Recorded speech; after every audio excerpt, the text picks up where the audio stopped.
particular Netflix docuseries that you've been working on, Diddy Do It. Right. You've been saying for years that you feel you knew Diddy's character. Gays, and they're gays and lesbians and bisexuals in hip hop. Because not all of them are gay. Some of them do like women, but they get freaky. That's why I don't be going to them coffee parties. They can hug you from the front and the back of the seat. What the fuck you talking about? Look, if you into that, I'm fine with it. Each his own. I'm just saying this ain't my motherfucking kind of party. I'm saying so, 50, I'm coming for your ass, bruh. Y'all, 50 Cent just dropped a bombshell on the industry, and this time, it's not just rumors. We're talking names, faces, and actual footage.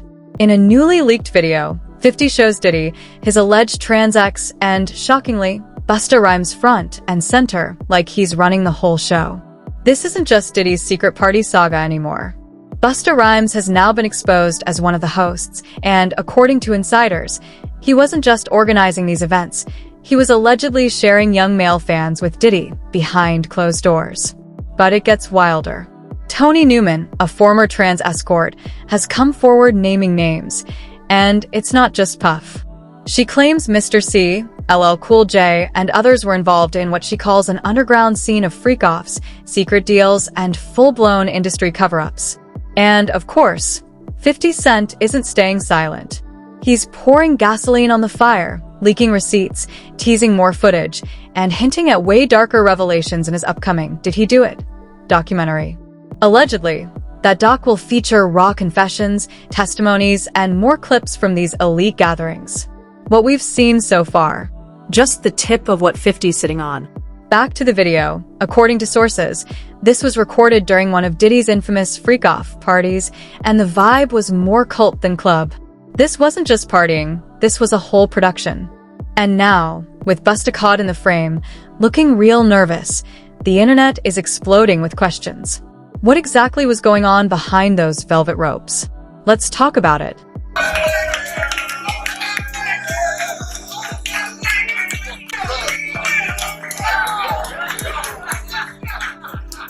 Now it all makes sense why 50 Cent always said he stays far away from Diddy's parties. Why are we going to them coffee parties?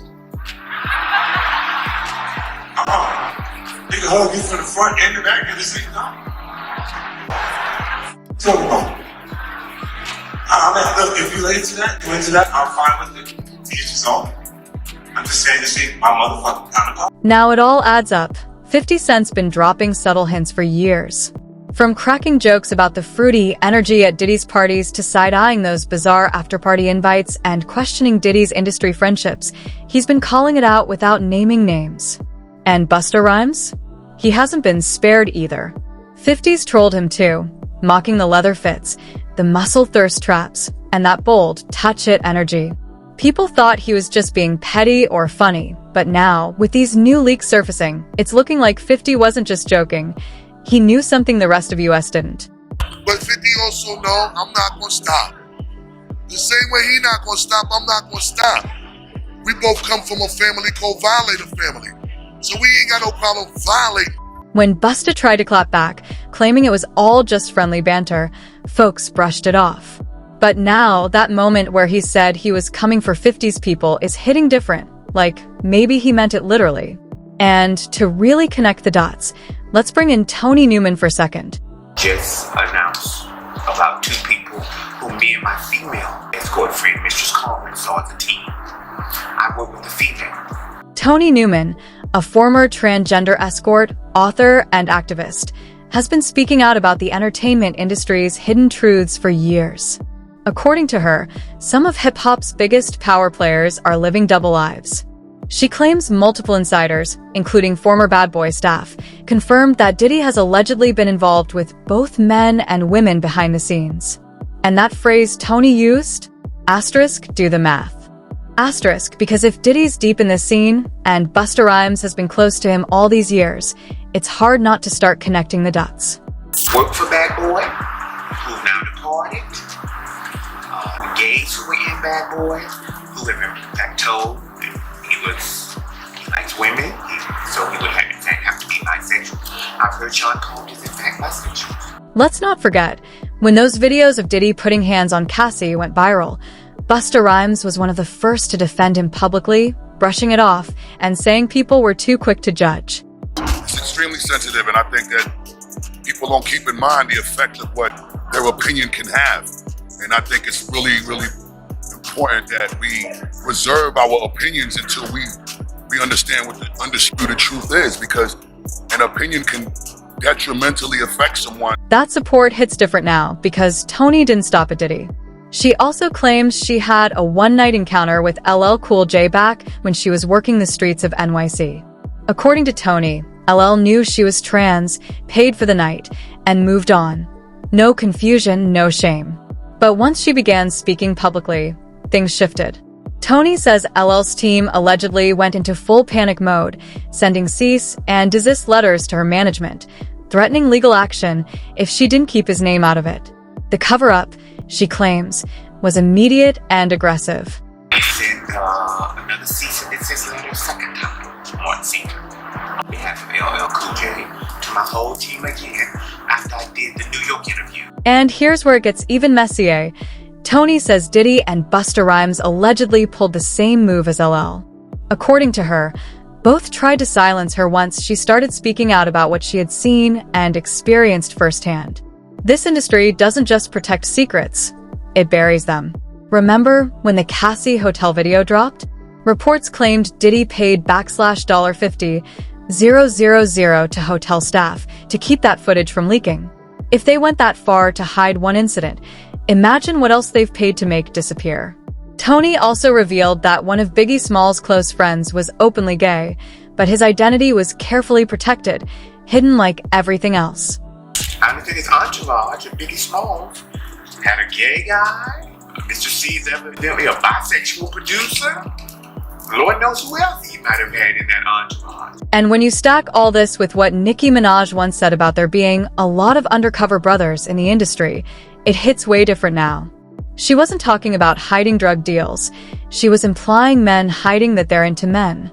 Do you think it's a lot of undercover brothers in the industry? Oh no, Queen! We don't know nothing about undercovers. Oh no! Now, let's circle back to these parties, because word on the street is, Busta Rhymes wasn't just showing up, he was allegedly hosting them on the regular. And according to multiple sources, including insiders close to those elite circles, Busta had a very specific type he brought in. And no, it wasn't bottle girls or Instagram models. It was young men. One person who confirmed this publicly?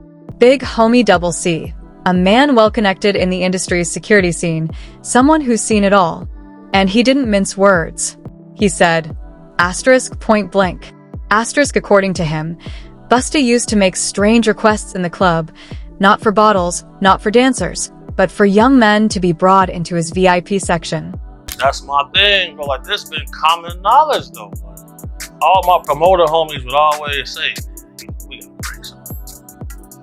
We gotta bring some, what they call them. I'm not gonna say it over here. They call them fun boys.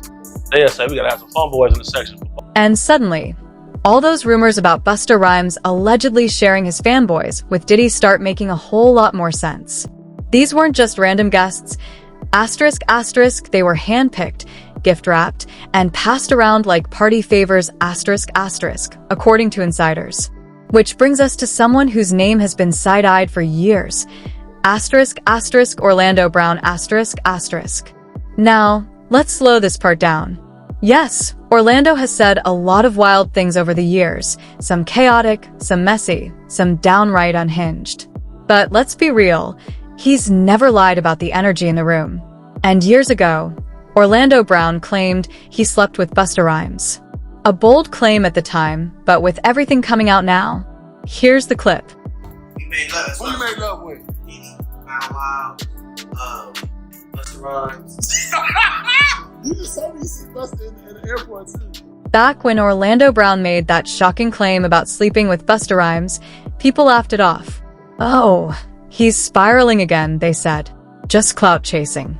But now, with escorts coming forward, videos leaking, and industry names getting exposed left and right, suddenly Orlando isn't sounding so crazy anymore. Here's what people are starting to believe. Orlando may have allegedly been one of the fanboys brought into those secretive parties. *** invited by Diddy, passed around, and eventually handed over to others ***, including Busta. Over the years, Orlando has dropped cryptic hints suggesting it wasn't just a one-night thing. He's alluded to being used, pimped out, and exposed to some of the darkest practices in the industry. If that's true, it paints a deeply disturbing picture. And here's where things get even more interesting, because for someone allegedly doing all this behind closed doors, Busta Rhymes has always been loud when it comes to shutting down any conversations around sexuality. Let's rewind to 2006, when Busta was accused of using a homophobic slur against a male fan at a bar. Then in 2007, during a radio interview, he stormed out when the host brought up homophobia in hip-hop. Not a debate. Not a disagreement. He just walked out. Even back then, that kind of reaction had people scratching their heads. But now, with all this new context, those moments are being seen very differently. Because when someone reacts that aggressively to a basic question, it can start to feel less like discomfort and more like defensiveness. And here's the kicker. The tapes might already be out there.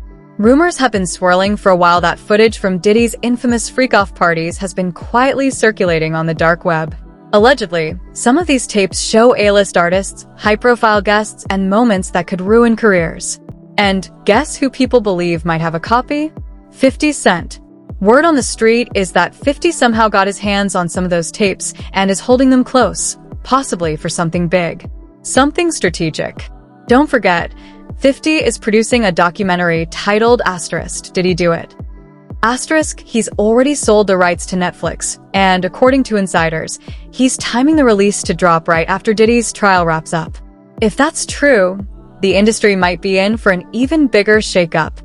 In particular, Netflix docuseries that you've been working on, Diddy Do It? Right. You've been saying for years that you feel you knew Diddy's character. A particular Netflix docuseries you've been working on, ** Diddy Do It**, has caught major attention. You've said for years that you believed you already understood Diddy's true character.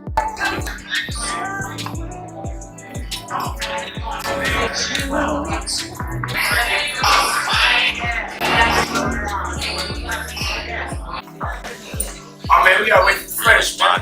There's another clip making rounds online from one of Diddy's star-studded parties, and yes, you can clearly see the faces of the high-profile attendees.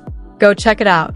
Busta's trying to be playful, but Jeremy looks uncomfortable. Like, clearly. At one point, Busta literally leans in and sniffs him, and you can see Jeremy awkwardly try to play it off, but the vibe is weird.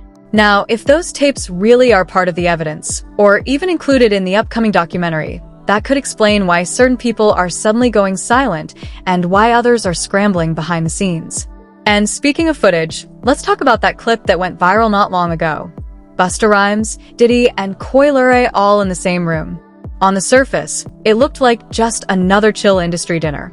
But the vibe? Off. Busta hits Diddy with that shoulder tap, you know the one? The go-ahead, big bro move. And fans immediately caught the energy. Busta was standing behind Coi. Diddy was grinning a little too hard. And Coi? She looked visibly uncomfortable. It was the body language, the timing, the way Busta nudged Diddy like he was passing her off. Suddenly, accusations started flying. Fans began alleging that Busta tried to pimp out Coi, the same way insiders claim he once handed off fanboys to Diddy back in the club scene. And unfortunately, that's not the only clip making the rounds. Another video, Busta Rhymes and Jeremy, keeps resurfacing. In it, Busta is trying to be playful, but the energy is clearly uncomfortable. At one point, he even leans in and sniffs Jeremy, and you can see Jeremy awkwardly try to play it off. Now, to be fair, some fans argue Busta was just being goofy. But with everything else coming out, that moment doesn't feel so harmless anymore. Let's talk timing. It's been weeks since Diddy's legal troubles officially hit the courts. And guess who's gone completely silent? Busta Rhymes. No interviews. No comments. No social media activity. Nothing. Allegedly, he's laying low because he's terrified of being subpoenaed. People close to the situation say he's trying to stay as far from the spotlight as possible, hoping his name doesn't get dragged into the courtroom. Meanwhile, 50 Cent is treating the whole thing like a running sitcom. From fans showing up in free puffy shirts to wild AI edits of Diddy on the witness stand like he's starring in Law and Order. Hip-hop unit, 50 isn't letting go. And let's not forget, he's still teasing the release of his docuseries. Did he do it?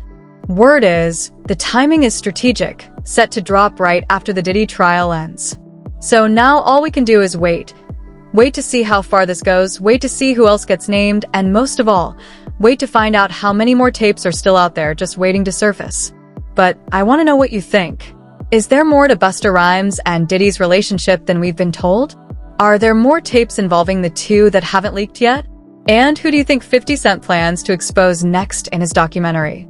Drop your thoughts in the comments, smash that like button, hit subscribe, and check out the next video on your end screen because trust me, it goes even deeper.